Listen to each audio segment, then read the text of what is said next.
Hello, and welcome to episode 3 of the Opinion Brief podcast. I can't believe we've hit episode 3 already. Just to say a huge big thank you for all of you who have got in touch about the previous 2 episodes. We keep getting more and more suggestions, which we will definitely try and look at in future episodes of the podcast. And we really hope that for those of you who are tuning in, this is starting to become your one-stop shop for what the public really think about the big issues of the day, where the divides are, and what politicians and those in positions of power and influence can do to navigate them. In this week's episode, we've got a lot to get through.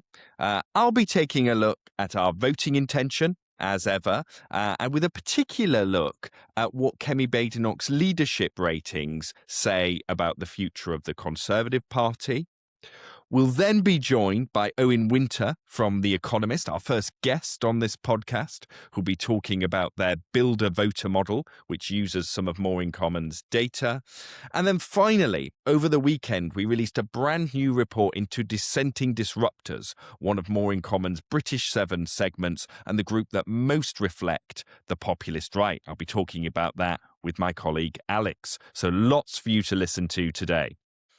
Well, it's rare that we use the word stable to describe British politics very much at the moment, but if you look at this week's voting intention, that's pretty much what you see. We've got Reform UK flat on 27%. That's 6 points ahead of the Conservatives, who are on 21%. They're down 1. Labour just behind them on 20%, no change. The Greens are on 13%. That's up 1. The Liberal Democrats on 11, and others and the SNP on 3. So a very stable picture in this week's voting intentions, only a week out from those crucial local and parliamentary elections across Great Britain. Now, in the past couple of episodes, we've looked at some of the other party leaders. Last week, I looked at the effect of the Mandelson scandal on Keir Starmer, and from focus groups over the weekend, it is clear that the firing of Ollie Robbins does seem to have turned some of the public's perceptions further against the PM. They don't like that idea that, a kind of boss throwing a member of his team under the bus, and I heard lots of phrases like scapegoat and fall guy to describe what had happened in focus groups across the north of England and Scotland. We've also looked a little bit at Nigel Farage and whether Reform UK have plateaued, whether his relationship with Donald Trump is making people just a little bit more hesitant about making the journey to Reform UK. And so this week, in the interests of fairness, I want to have a little look at Kemi Badenoch, because whilst the headline voting intention was stable this week, in our leadership approval ratings, there was a shift. So we found that Kemi Badenoch hit -5 net approval this week. Now, you might go -5, that's underwater. It's not that great. And look, we're in an era when people don't like politicians very much. But it actually puts some clear distance between her and the other party leaders. So Ed Davey, Zach Polanski, Nigel Farage, and in particular, Keir Starmer on -45. So net 40 points lower than her. But also, the interesting thing is, not only is her net score higher, this week she hit the highest positive approval rating. That is the highest proportion of people who think that she is doing a good job. So what shifted is, it's not just that fewer people are saying they don't like Kemi Badenoch. You've now got nearly 3 in 10, the highest of any of the party leaders, who say that she's doing a good job. So there does seem, this discussion about a Badenoch bounce, does seem to be some evidence for it in our polling.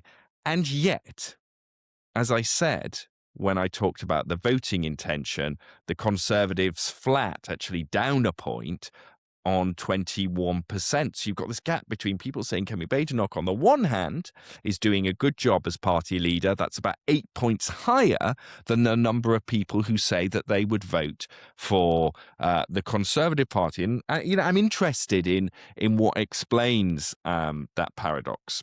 Certainly when it comes to Kemi Badenoch as leader, when we spoke to people over the past week, there was a sense that, well, firstly, a sense that she'd had a slow start.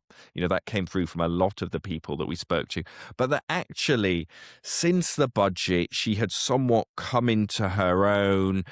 People quite like those people that have seen clips of her in the Commons. The fact that she really, does go for the other party leaders. People see her doing a good job of holding them to account occasionally. And there were a couple of people who think maybe she goes a bit too far, going caustic was the word that someone used. But in general, the people we spoke to quite liked that. And also just a sense that she's more authentic, perhaps, than some other political leaders. And you can hear that in some of the clips that we're going to play now.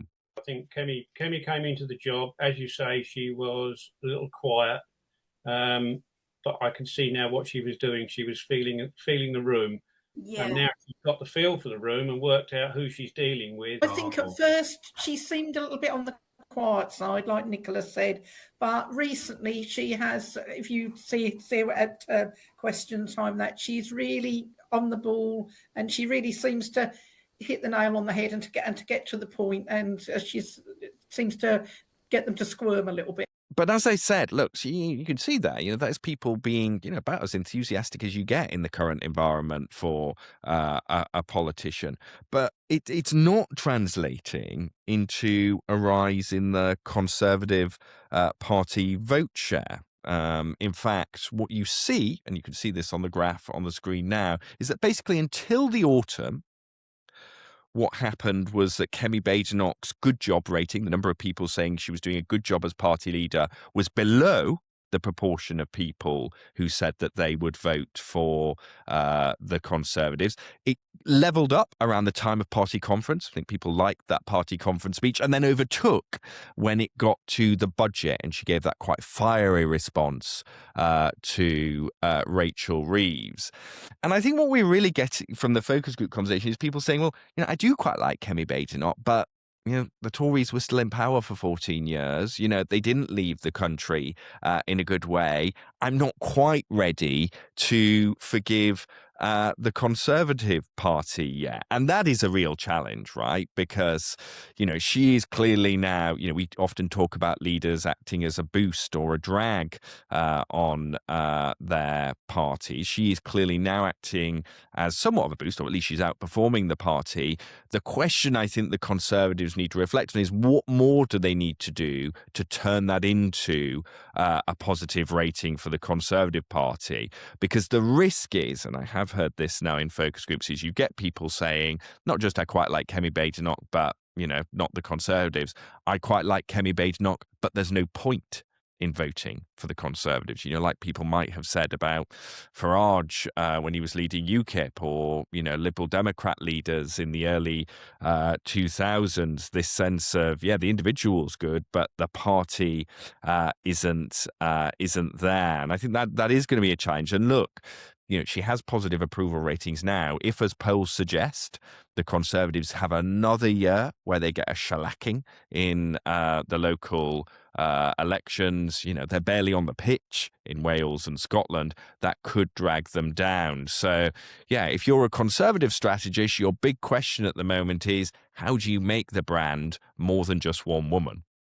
We hope that you subscribe to the Opinion Brief podcast. We're here every week. We want to tell you the story of the things which are driving public opinion, what people really care about beyond the bubble. You can subscribe to the podcast on whichever app you use. You can watch it on YouTube as well, where you can see those images in real time. And of course, again, lots of you are doing it already, but we would really encourage you to get in touch with us. You can drop us an email at hello@moreincommon.com. We'd love to hear from you, and we promise as much as possible the questions and comments that you put to us we'll try and feature on future episodes of the pod.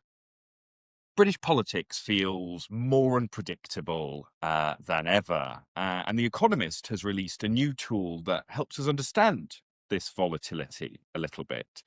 Using some of More in Common's polling data, they've built a model that estimates how likely a given voter is to support each of the main parties based on 8 demographic characteristics. For the first time ever on the Opinion Brief, what I hope will be the first of many, we have a special guest, Owen Winter at The Economist, who's going to talk us through the model.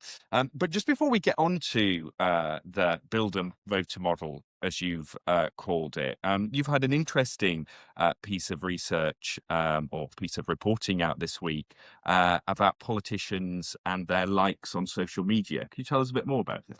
It came out of our experience in the office, where we kind of realized that every time we wrote an article about the Greens or about Zach Polanski and posted it on Blue Sky, he would pop up in the replies and he'd be liking people who agreed with him or, saying nice things about the Green Party. And Blue Sky, unlike Twitter, is very kind of transparent and open. So that data is all there. So obviously as a data journalist, I couldn't resist but go and find all of Zach's likes. So scraped 35,000 of them. And he is a prolific Blue Sky user. So he's been on there every day since last April. On an average day, I think he likes 65 posts. The vast majority of them, as I say, are kind of praise for the Greens, praise for him, condemnation of Labour or the Israeli government, kind of exactly as you'd expect for a Green Party leader. But there were some that kind of caught my eye. He seems to really bristle at journalists who are critical. So I don't know what I can say on a podcast, but there's some pretty rude stuff about particular journalists who said critical things of him.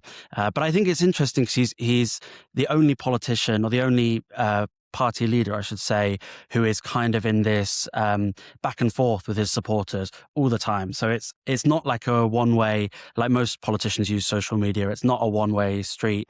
He is really talking to his supporters and activists, and I think they like it. I think it really, boosts enthusiasm with the base. So well, that's what I was going to ask about, because we so often there's that sort of old adage, and that's how long social media has been around, and that like Twitter is of Britain. You could certainly say that in their current formulations, X and Blue Sky are Britain. What do you think the advantage is then of being so engaged online?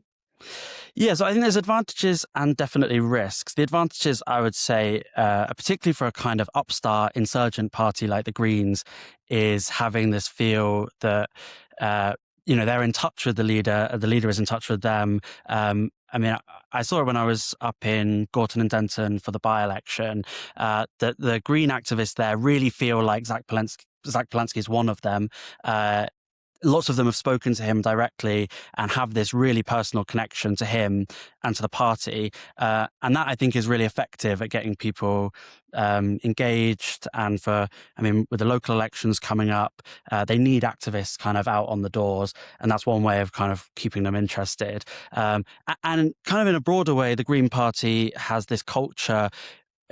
I get it on Instagram all the time, Instagram Reels. Local candidates for the Greens kind of become influencers in their own right. They're really leaning into this kind of style of politics, which goes, sidesteps the mainstream media and tries to speak to voters directly.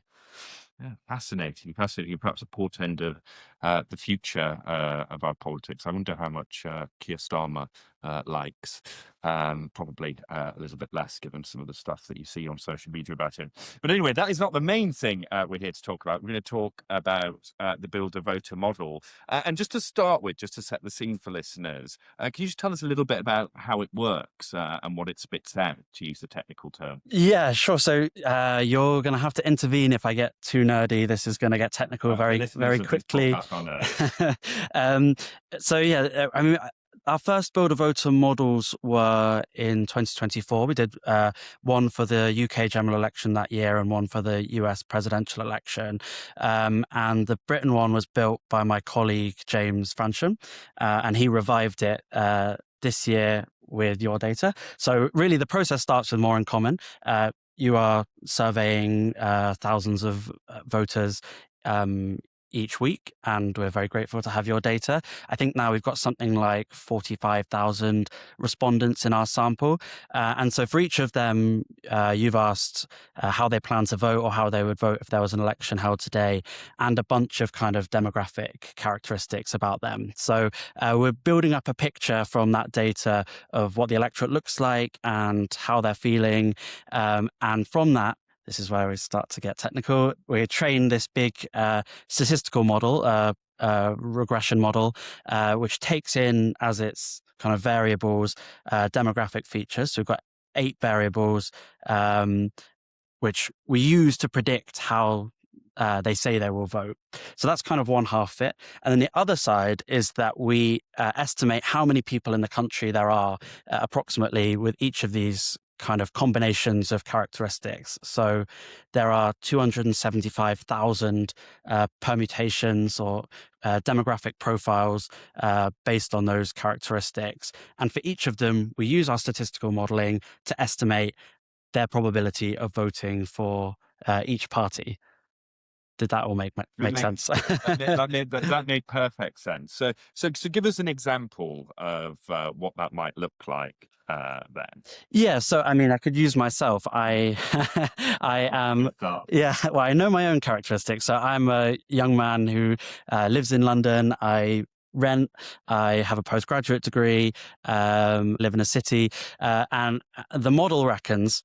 I'll never reveal how I vote, but the model reckons that I'm probably a voter for the Labour Party. I have something like a 38% chance of voting Labour, and the second most likely party for someone with my characteristics is the Green Party. So, you know, I think that's probably quite expected. I'm young. I've been to university and I live in a city. That's kind of classic sort of lefty characteristics. But the nice thing about the model is it's totally explorable. I think what people have enjoyed about it is that anyone can put their characteristics in, or, you know, the characteristics of people you know, and have a kind of sense of what their characteristics point to in terms of politics. When you're describing that, it struck me all your characteristics are not that far off the sort of Nick Sertian's Yes. meme that you see online. But what's interesting is I think a lot of the what I find is that a lot of this actually challenges some of the sort of conventional myths that have emerged. You know, particularly actually when you look at sort of some young men and that sort of thing. And what surprised you the most about the model and what it spat out? Yeah, so there are a few things that I found surprising. I mean, some of them are a bit more niche, and some of them maybe tell us more about politics going forward. The one that actually really struck me was Asian voters. So I think that's a very interesting kind of swing group in elections in Britain now.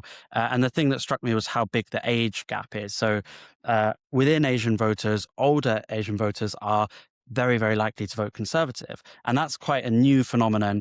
I mean, it's been a long-running trend that lots of particularly Hindu voters have been moving towards the Conservative Party. But the Conservatives are really doing well amongst older Asian voters. But then the flip side is amongst young Asian voters, they're really moving towards the Green Party. So this was a demographic group that was quite favourable to Labour historically. Labour's vote has really collapsed, and they're going in different directions. And then in terms of something that maybe tells us something more about kind of politics more broadly, I think older voters are potentially the most consequential in that they are solidly right-wing, and they have been for a long time. Conservatives won them by a huge margin, even in 2024 when they lost the rest of the country. But now they're very evenly split between the Conservatives and Reform. So from memory, I think in our oldest age group, Reform was on something like 36% and the Conservatives were on something like 30%. So I think if you're looking for like what is the future of right-wing politics in Britain, it is really this battle over elderly voters and pensioners. And, you know, it's no surprise to me that Reform just announced that they would keep the triple lock on pensions. That is the key demographic they're fighting for. Similarly, you know, across the polling industry, one of the misses at the last general election was that shift in some Muslim voters, particularly to the Gaza Independent, in places like Birmingham, Leicester, and elsewhere. And it really shows, there's a lesson for pollsters about the importance of getting good demographic samples that, and actually, particularly amongst, different ethnic groups, actually, the sort of subgroups there are going to be even more important than they were than previously, when I think there were sort of lazy assumptions about ethnic minority voters just tending to vote for the Labour Party there as well.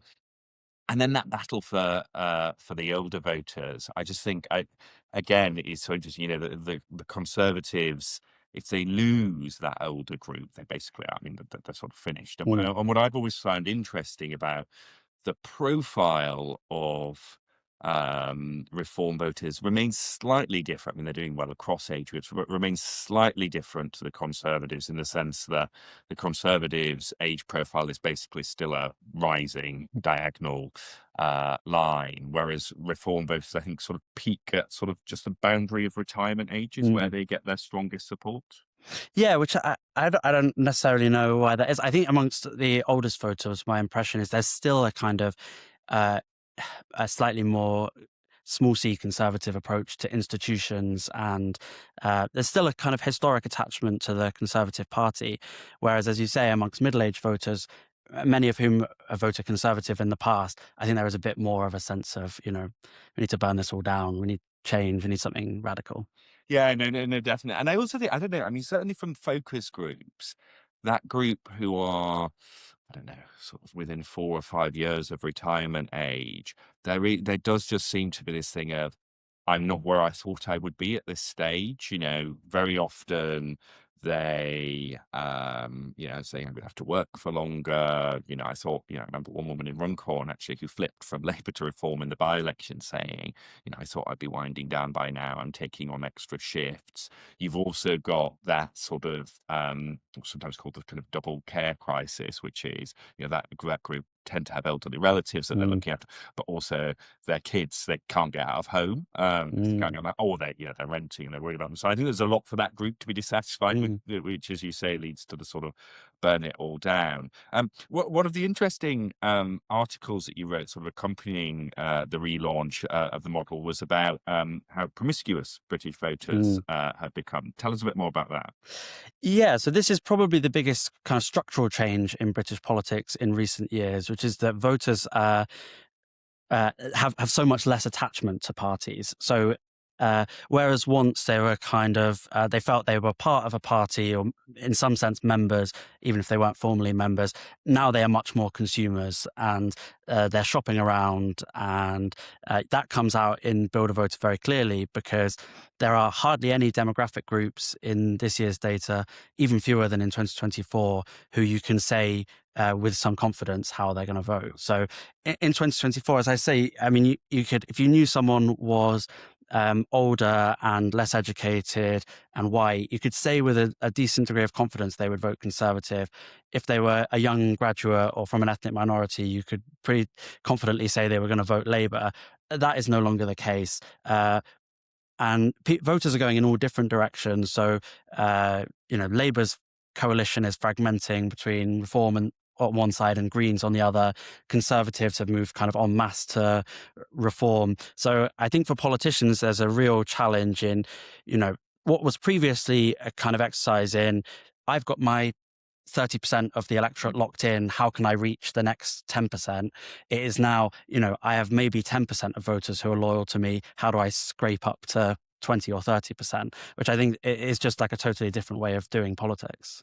And actually, to go back to, how we started this conversation talking about Zach Polanski and his online engagement, it does mean that actually there's probably a greater premium in that sort of, era of fragmentation on base engagement, and perhaps slightly less of a premium on reaching out to the sort of typical median voter. So actually the nature of political competition shifts as well. And that's where Labour and the Conservatives have fallen down, really, is that voters, I think, left and right they're kind of voting expressively. They want someone, you get the sense from Keir Starmer that he doesn't particularly like left-wingers and he doesn't really like liberals. And, they were happy to vote for him in 2024 to get rid of the Tories. Now they feel like, why should I? Why shouldn't I vote for Zach Plansky, who clearly thinks like me, likes people like me, and associates with people like me, and the same for Reform voters on the other side. And I don't know how Labour and the Conservatives manage that, because their coalitions are so fragmented. They are bound to kind of lose people in one direction or another, whichever way they move. The number of times you see people who are sort of, not MPs, but sort of senior Conservative commentators dismissing anyone who is on the socially liberal end of the Conservative Party as a Liberal Democrat, and almost like you don't want them. And this sort of weird thing of like, as you say, sort of politicians almost not liking the people who vote for them and not recognising who their core vote is. Yeah, there's the mad one. I can't remember who it was. Maybe Jonathan Gullis or someone talking about like latte drinking, elites, as if that wasn't a Conservative voter, and when he was saying it, and the parties became so kind of divorced. And I mean, social media plays a part in that, because these stereotypes kind of take hold, and they lose touch with who their base are. And as I say, Polanski and Farage are just much better at seeming like they like their voters and are interested in what their voters are interested in.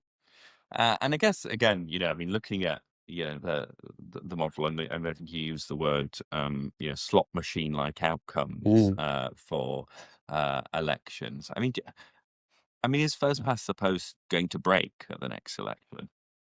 Yeah, well, I mean, break is a tough one, isn't it? Because how do we know? In some senses, it broke in 2024 because a Labour government was elected on such a tiny share of the vote, which I think it does kind of erode trust in democracy and politics. But certainly the next election, if polls carry on like this, where we're divided between 5 parties so close together, it really does become a lottery who comes out on top. And, politics will become so much more about whose votes are where than it is about winning the most votes. And yeah, I don't think first past the post can really cope with that kind of diversity of party competition. No, and it's the sort of as well as the sort of get out the vote and stuff, tactical voting becomes king. And I think it is. I actually thought it was unhealthy in Gorton speaking to voters, people who are normally quite disengaged with politics, saying things like, I just want to know who the best person to block X is. And you don't want voters thinking like that. I always think that, voters are sort of too engaged in an election. It's actually usually a bad sign that election is too high stakes for them. And I think, you could see a lot of unhappy voters in the election. Because even 2024, I mean, you're right, of course, that Labour got that landslide on a very small share of the votes, and way less than Corbyn got in 2017 when they weren't able to form government. But I still sort of thought, even with that election, the electorate broadly got the result they expected, or the result that they sort of wanted. Whereas I actually think with this level of fragmentation, I just can't. I mean, if you look at our MRP models, for instance, there are seats being decided on 21-22% of the vote. I mean, that's that just doesn't work, right? Yeah, it's mad, and especially because the Greens and Reform are so polarizing. I mean, as you say, it's bound to kind of result in tactical voting. The sense I got in Gorton and Denton as well was that there's a big chunk of the electorate who hate Nigel Farage and think Reform is a really corrosive kind of political movement, and will vote for basically anyone to stop them. So, I mean, how that plays out seat by seat, I'm sure those tactical voting websites are going to be getting millions and millions of clicks, but I don't think that's a healthy state for politics. No, I don't think it is. And finally, just before we let you go, we're obviously heading towards a series of local elections, parliamentary elections in Wales and Scotland. And you alluded to this earlier, the sort of fragmentation of the Labour vote in different directions. I think clearly one of the things that those results will turbocharge, because I think the one thing we can predict, even if we don't know the quantum, is that Labour is going to lose seats in Wales, Scotland, and across English councils. There's going to be a big debate about should they move right, should they move left. What would you tell them?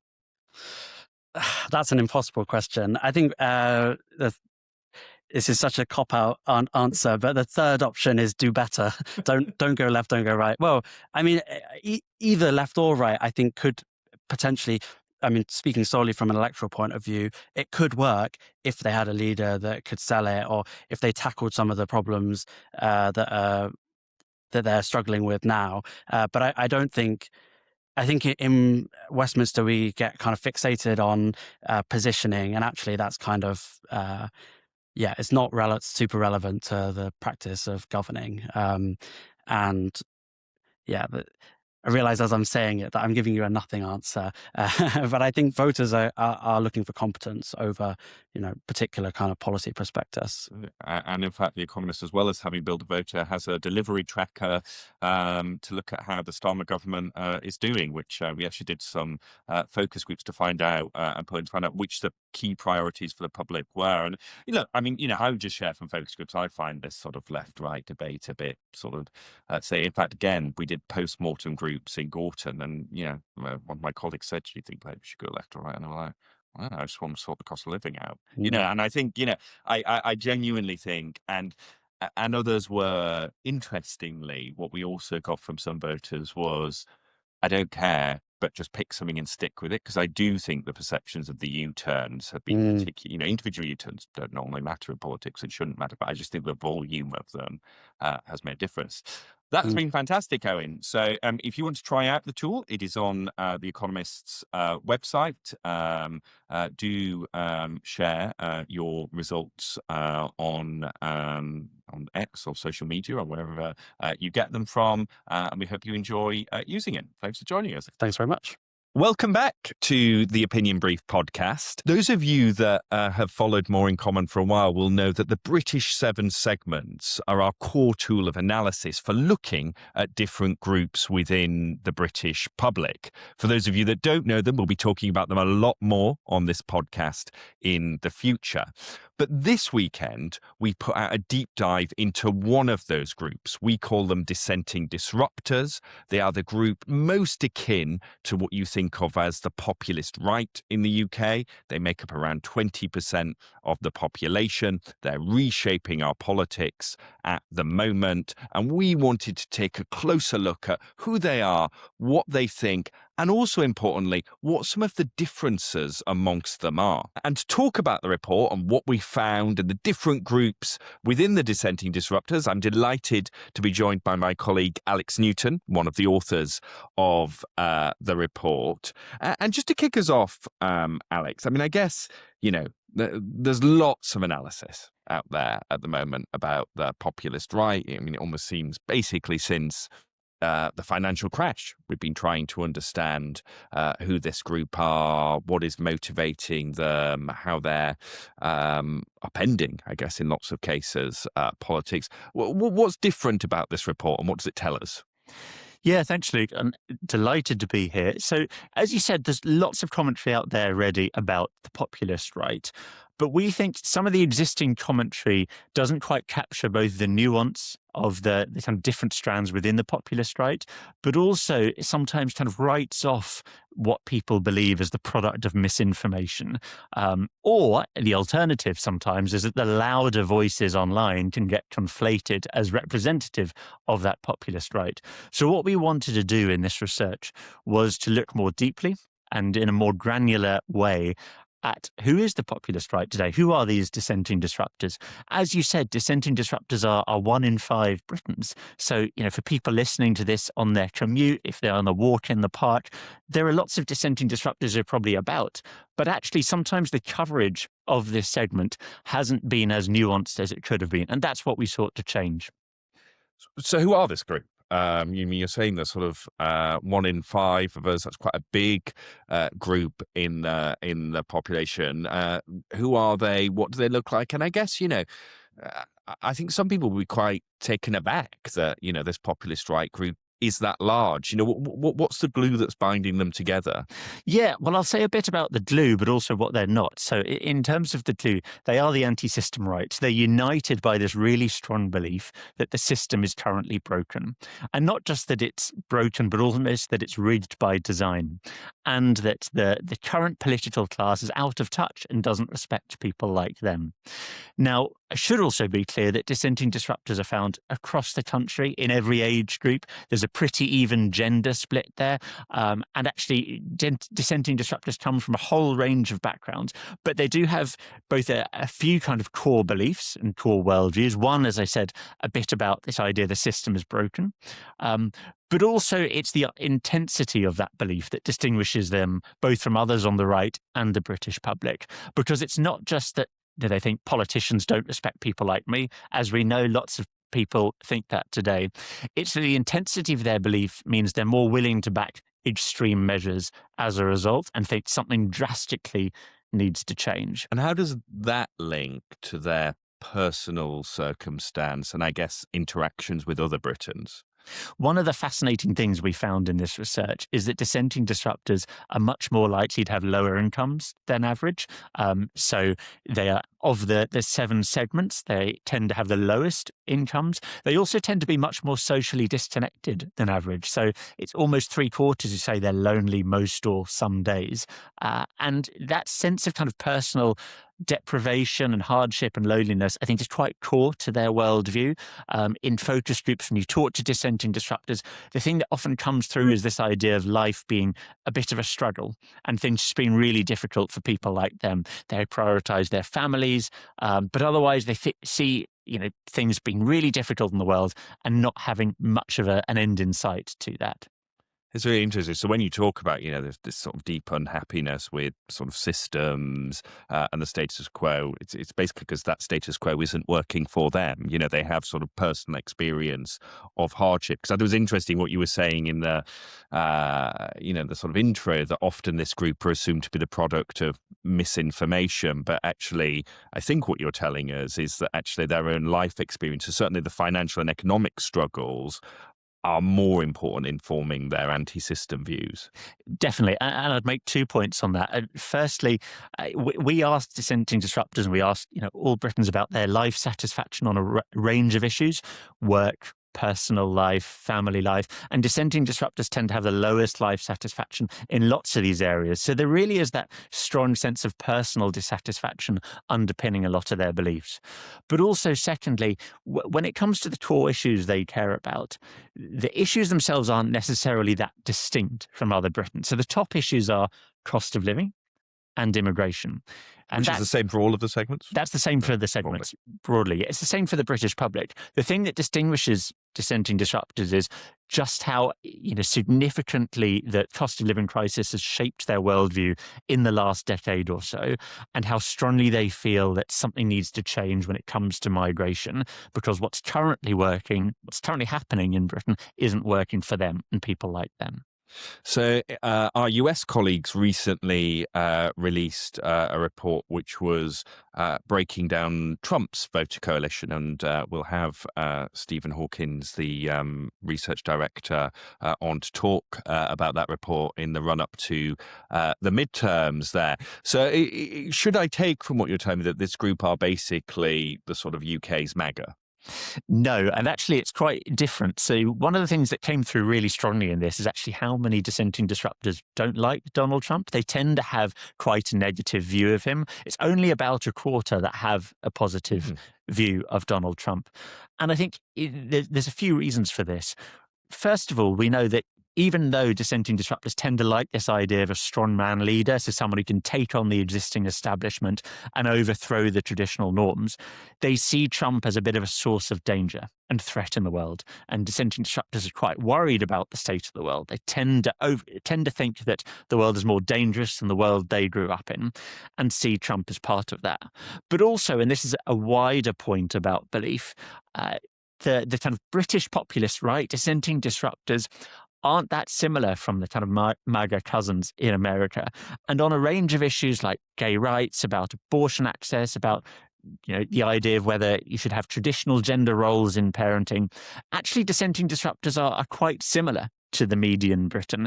So it's about the same percentage. It's around 2/3 of Britons and of dissenting disruptors want to keep abortion restrictions in the way they currently are, which is up to 24 weeks, people able to get an abortion. So actually, it would be a mistake to kind of conflate the British populist right, these dissenting disruptors, with American counterparts.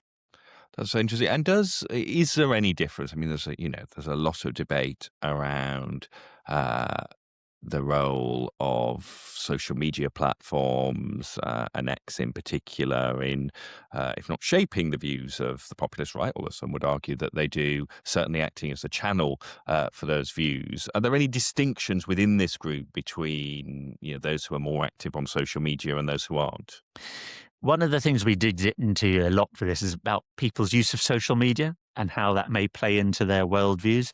And yes, we found there are some quite significant differences. So we looked at dissenting disruptors who spend most days on X, formerly known as Twitter, and those that didn't. And actually, those that do spend much more time on X are much more likely to have a range of socially conservative views. So they're actually much more likely to have a positive approval, a positive view of Donald Trump, but also people like Tommy Robinson and Andrew Tate. And actually, they're about twice as likely to think that you should restrict access to abortion than those who aren't on X most days. So there does seem to be this kind of louder online element, a subset within dissenting disruptors. The note of caution I would give for that is that 3/4 of dissenting disruptors aren't on X most days. Most dissenting disruptors, and so about 15% of Britons, aren't these prolific social media users. And that's why it would be such a mistake to conflate the kind of loud voices of that online small fringe minority that does have a more positive view, for example, of Tommy Robinson, with the larger populist right segment that we're talking about that actually isn't as out of step with the media in Britain on lots of these issues. That's really interesting. So it's almost like the more online edge or even fringe of this group have become more Americanized and perhaps are taking more of their cues from the US. So it's quite interesting, actually. I mean, already we've looked at a variety of, I guess, sort of misassumptions that people might make about this group.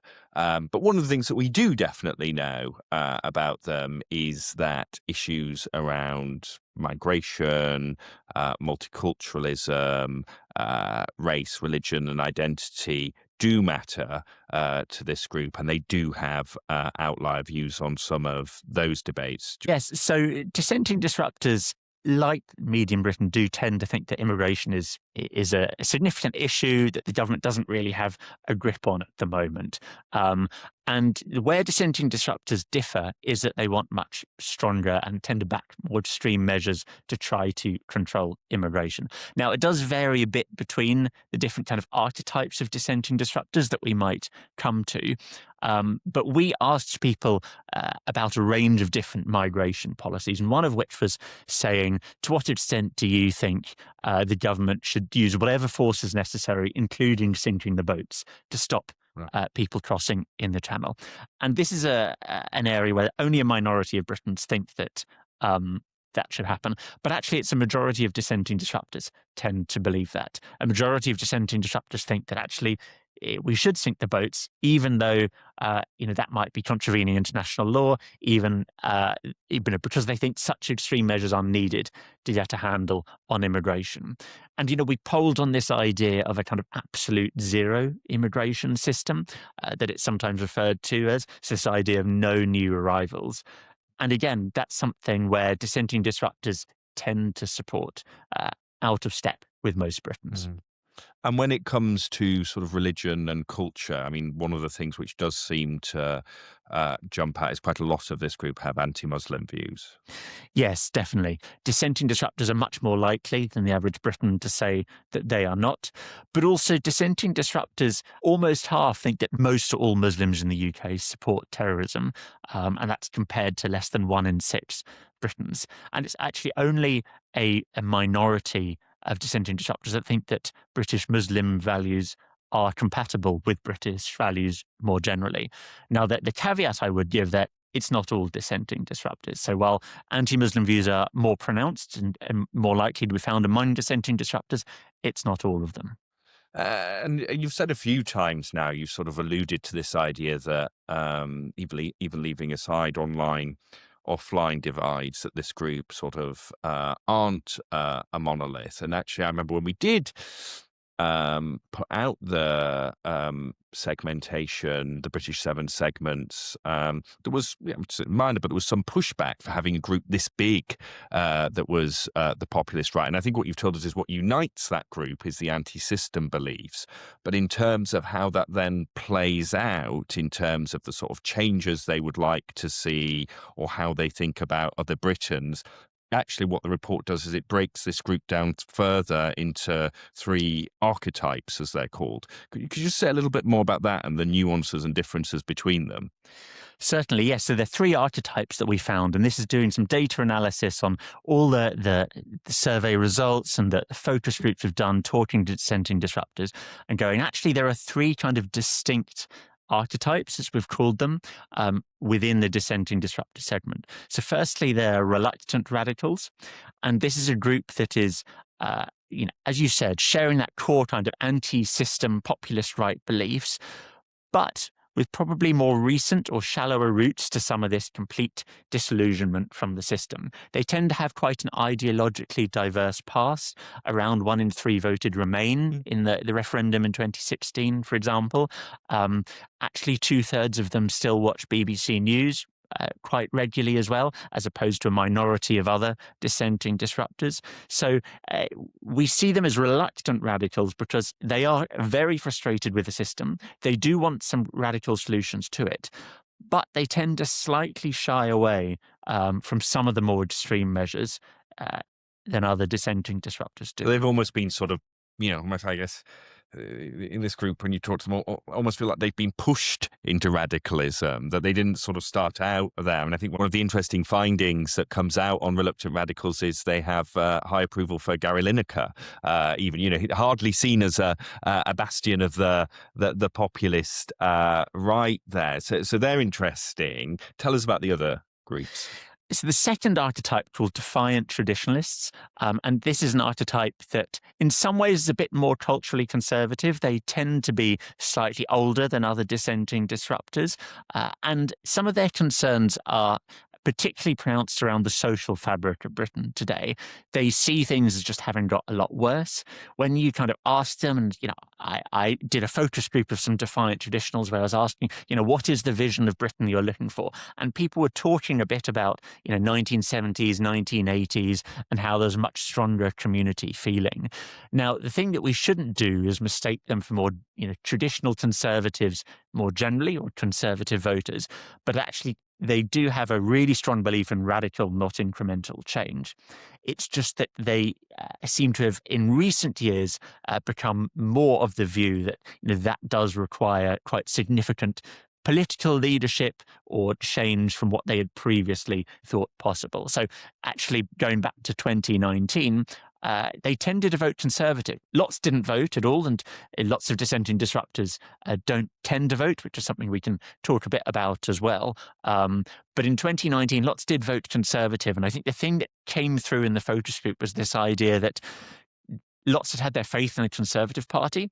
They'd been incredibly disappointed by that, and also by some things around corruption, particularly around COVID.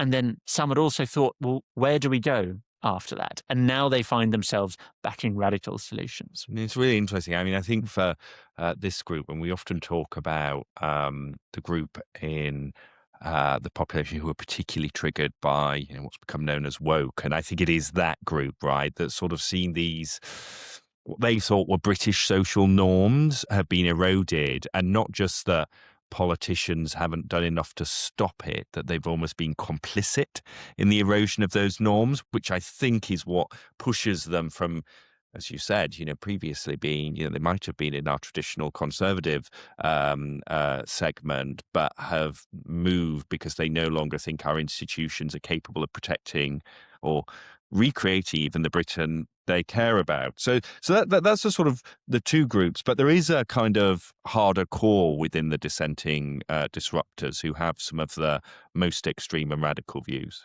Yes, so the third archetype we call hardline nativists. This is around 6% of the British population. Then it's around a third of the dissenting disruptors. And they tend to stand out in having the most political disengagement and also some of the strongest and most extreme views on what needs to change in the country. They also tend to be more likely than other dissenting disruptors to be on X, and so to be slightly more online in that way. But one of the core issues we were looking at in this research as well is whether people think that people from ethnic minority backgrounds can be truly British or not. And among dissenting disruptors, a majority do think that people who aren't ethnically English, Scottish, Welsh, or Irish will ever be British. But it does vary across these archetypes. It's a minority of reluctant radicals, but when it comes to hardline nativists, it's 3/4 of them. So, a very large majority, most of these hardline nativists do have quite strong ethno-nationalist views about what it means to be British today.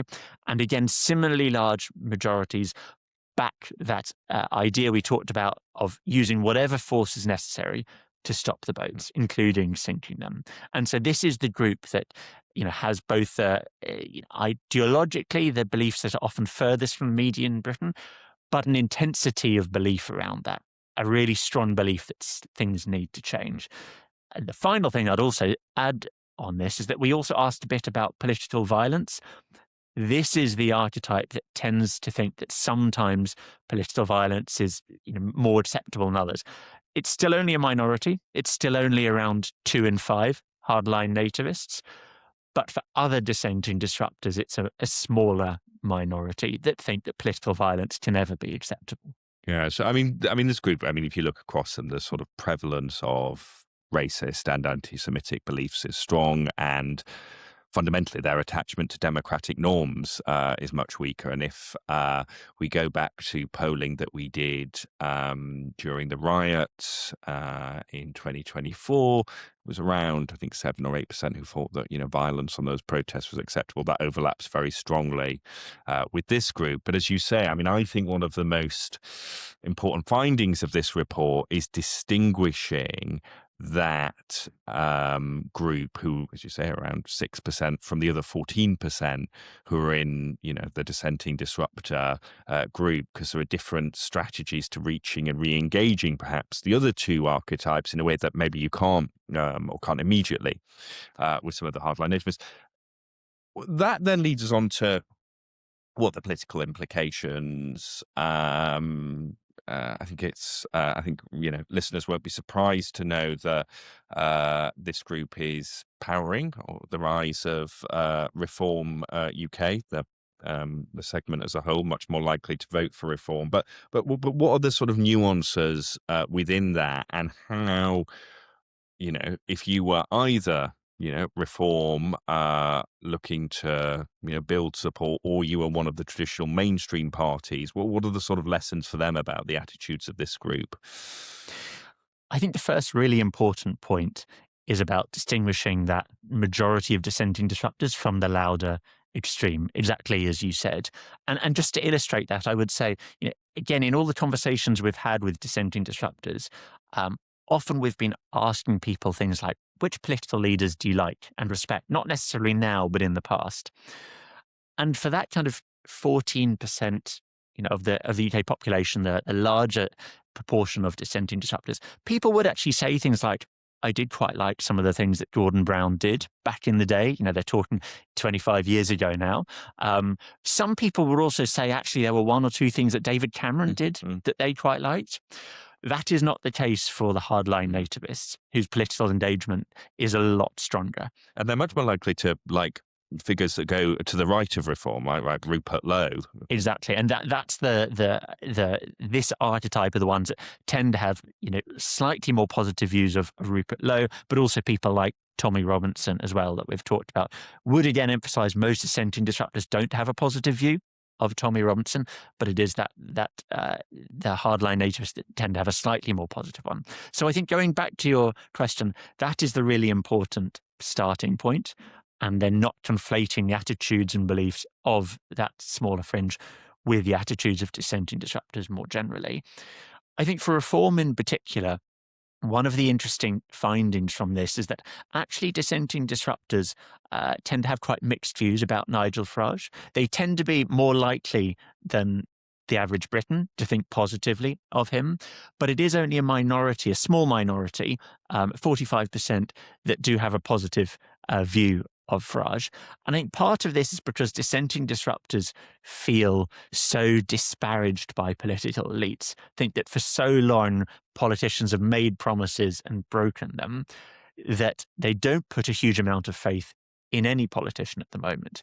Now, that is an opportunity for anti-system parties. There's an opportunity there to try to capitalize on that anti-establishment feeling, but it's also a challenge as, party leaders then try to appeal to this group to not be seen as yet another politician. And for the mainstream parties, actually, particularly the reluctant radicals, but also maybe, for the Conservatives, the defiant traditionalists, sort of, being seen to get their act together and deliver might be enough to bring some of them back to the fold.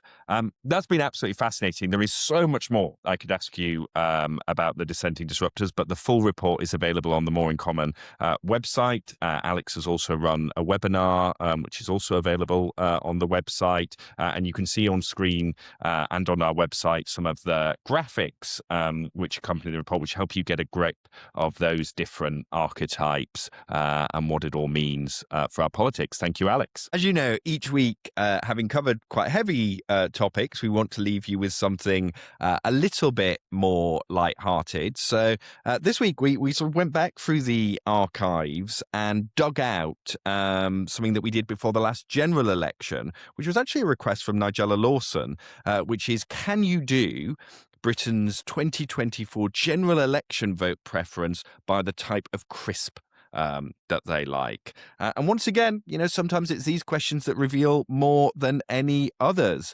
We found that the Conservatives, despite doing quite badly in that election, actually did quite well, actually led amongst people that ate or preferred Tyrrell's crisps. That's also how some people often mispronounce my name, which is most annoying. That Labour, and I would love someone to give me an explanation of this, how this overwhelming lead amongst those that like Pom Bear crisps. I don't think I've had one of them since I was a child. And Green Party voters were the most likely to like Frazzles. But I also thought they were meat flavoured, and you'd assume Greens would be more vegetarian. But, there you are, counterintuitive there. And Reform doing very well with Doritos eaters as well. Again, if anyone wants to try and explain any of that, do get in touch and let us know. It makes me think we should repeat this crisp polling in the new electoral landscape. And that brings us to the end of this week's episode of the Opinion Brief podcast. We really hope that you've enjoyed that. We will be back next week with a special episode, which will come out on Election Day itself, and we'll be giving you a preview of those elections. Delighted to say we'll be joined by none other than Sam Friedman. Who else would you want on a pod the day of elections to tell you what to look out for? Do make sure you click to subscribe so that you don't miss that wherever you get your podcast from. And of course, after the elections, we'll be back with lots of analysis about what they've told us and what it means for the future of British politics.